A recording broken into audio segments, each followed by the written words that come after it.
Masih di persembahan untuk Bunda di Mata Milenial Indonesia TV, matanya Indonesia. Bunda cerdas, keluarga bahagia. Masih bersama saya Fatra dan juga Mbak Rati, psikolog klinis anak dan keluarga.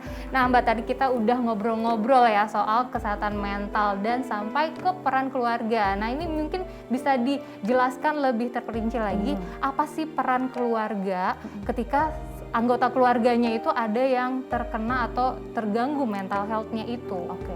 Kalau misalnya dikatakan peran keluarga, tentunya peran keluarga sangat mendasar dan sangat besar gitu. Jadi udah mendasar besar, menaungi kehidupan seseorang yang mungkin secara kesehatan mental tuh terganggu.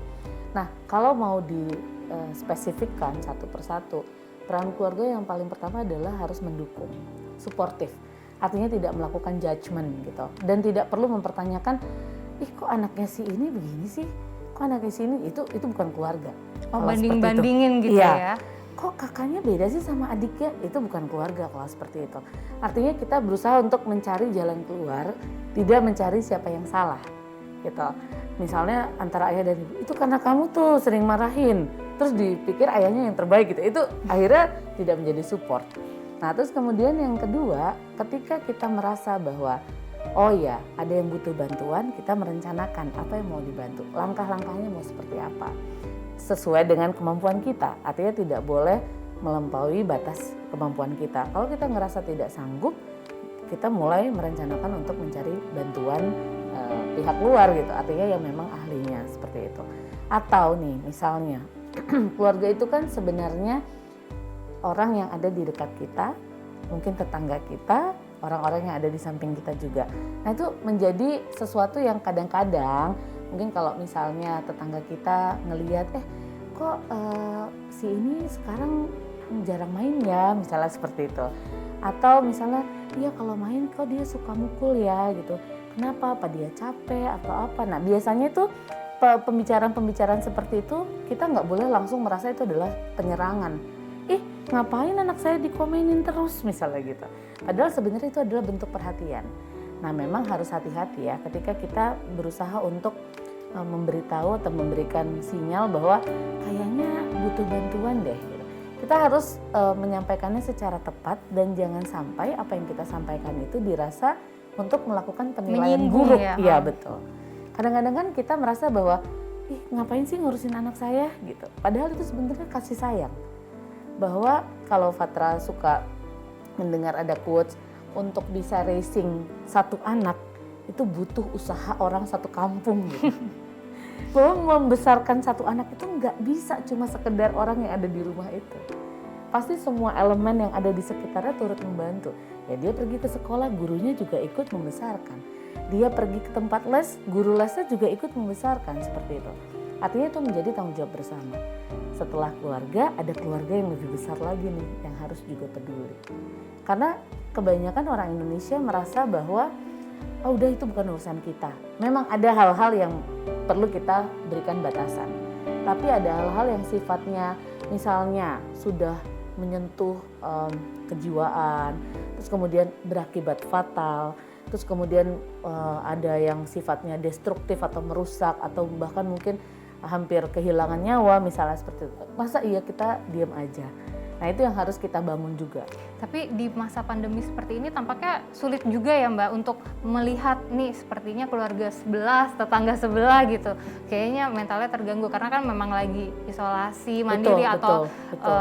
Ya lagi pembatasan sosial seperti ini gitu. Mungkin bisa jadi permasalahannya itu adanya di dalam keluarga itu sendiri gitu. Ya. Jadi penyebab seseorang terganggu mentalnya itu jangan-jangan keluarga itu sendiri. Nah kalau seperti itu gimana tuh Mbak?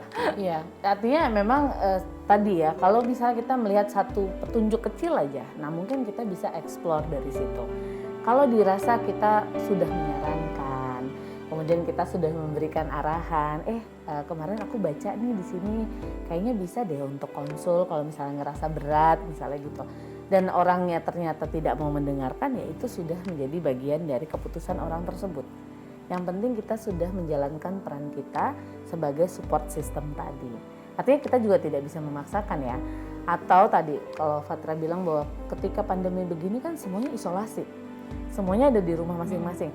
Tapi misalnya kok anaknya nangis terus atau ibunya kok teriak-teriak terus gitu, itu kan pasti kedengeran. Misalnya orang Indonesia kan yang rumahnya dinding ketemu dinding itu banyak gitu kan. Nah itu mungkin misalnya mendengar hal-hal seperti itu, bolehlah kita coba WA ibunya mungkin, atau ajakin ngobrol sebentar via WhatsApp atau via call, telepon untuk tanya kondisinya bagaimana, atau kirim makanan dan lain sebagainya untuk membuka komunikasi tadi.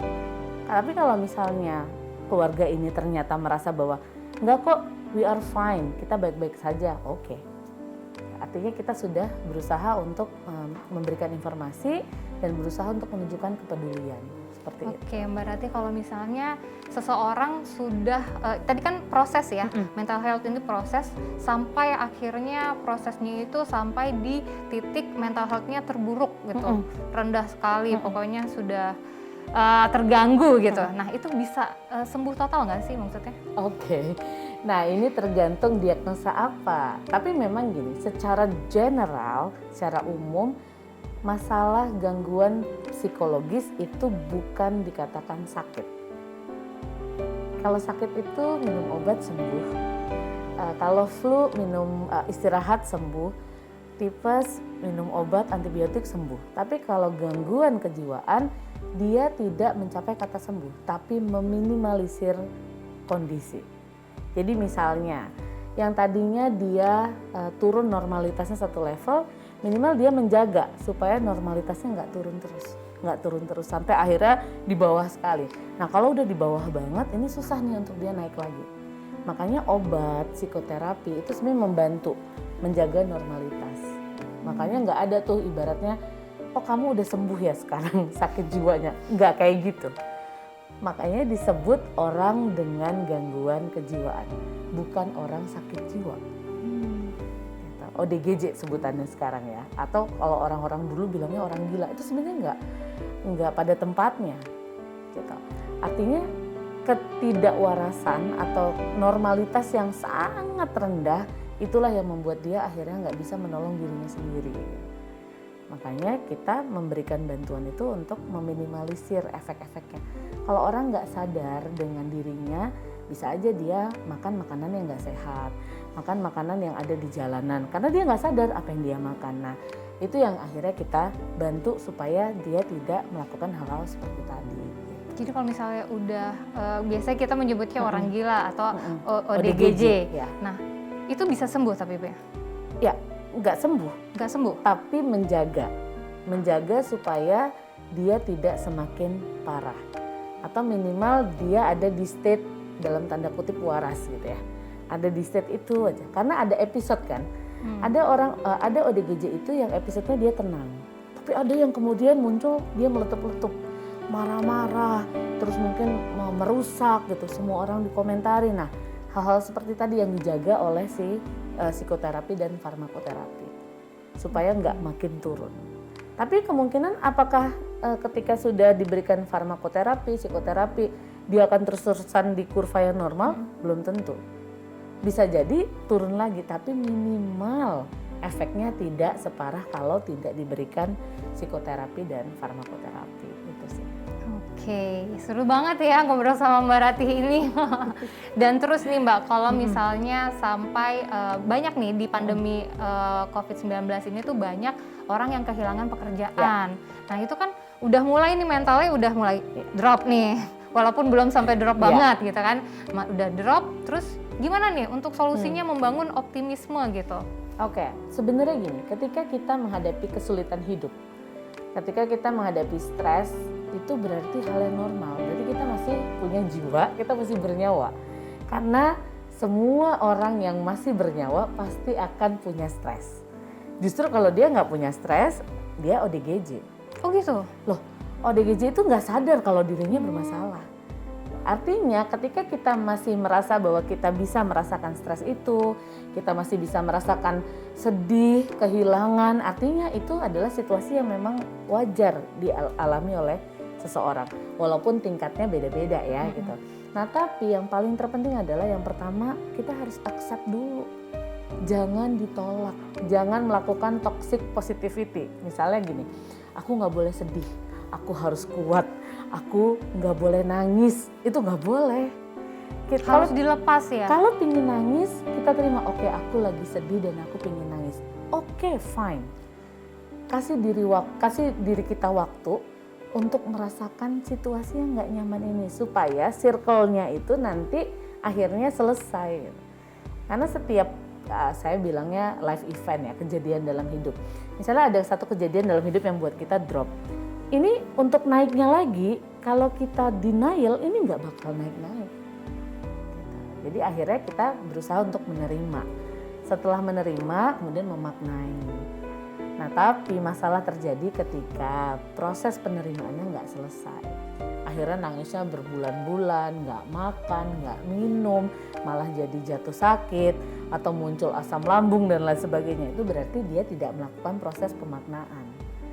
Dia hanya berusaha untuk mendalami kesedihannya dan berdiam diri di dalam kesedihannya. Nah, kalau kayak gitu peran keluarga sangat dibutuhkan. Betul. Dan juga mungkin teman-teman, kerabat, tetangga gitu ya. Oke, seru banget ngobrol sama Mbak Ratih ya. Jadi ketika kita sudah menyadari nih ada ciri-ciri terganggu, itu langsung aja kita mencoba untuk mencari pertolongan atau langsung ke psikolog seperti itu ya. Betul. Oke, terima kasih Mbak Ratih. Sama-sama. Dan bunda-bunda semuanya, senang sekali bisa berbincang dengan Mbak Ratih dan semoga informasi yang kita sampaikan di sini tadi itu bisa bermanfaat untuk bunda-bunda semuanya. Sampai jumpa di episode yang akan datang dengan informasi yang menarik dan bermanfaat tentunya. Saya Limi Sinano Patra, sampai jumpa di persembahan untuk Bunda. Bunda cerdas, keluarga bahagia.